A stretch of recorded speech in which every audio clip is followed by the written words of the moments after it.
Voici un gâteau léger, sans sucre et sans farine. Ce dessert est parfait pour un plaisir simple et rapide.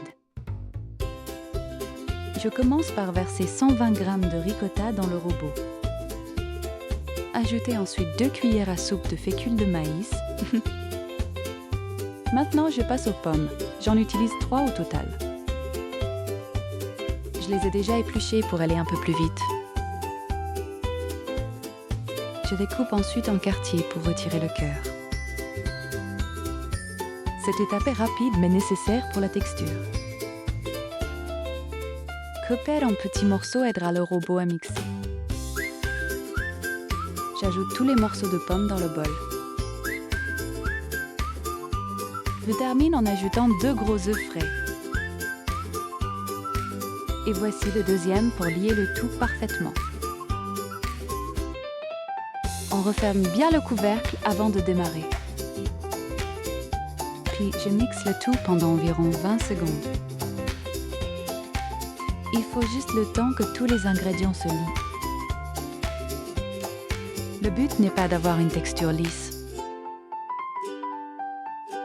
Je froisse du papier cuisson pour qu'il épouse bien le moule. Cela permet un démoulage très facile et sans accroche. Je verse ensuite ma préparation dans mon moule à gâteau. On ne laisse pas une miette de cette délicieuse pâte. Si ce genre de recette vous plaît, abonnez-vous à Gâteau Cake. Activez la cloche pour ne manquer aucune future vidéo gourmande. Plus le moule est petit, plus le gâteau sera haut. Je fais cuire le gâteau au four à 180 degrés Celsius. La cuisson prendra environ une trentaine de minutes. Surveillez bien la coloration de votre gâteau durant la cuisson. Après 30 minutes, le gâteau est parfaitement cuit. Je le sors du four délicatement avec des maniques. Laissez-le tiédir avant de faire la suite. Le papier cuisson rend cette étape incroyablement simple. On retire le papier pour le laisser refroidir complètement. Cette étape est facultative mais ajoute une touche de déco. Vous pouvez le déguster tiède, il est délicieux.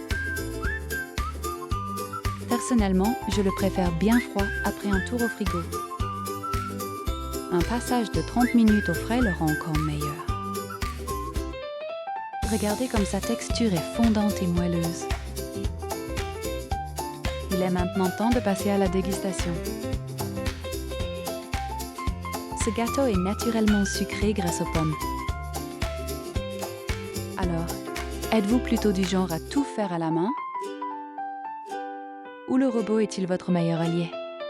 Dites-le nous en commentaire. Bon appétit!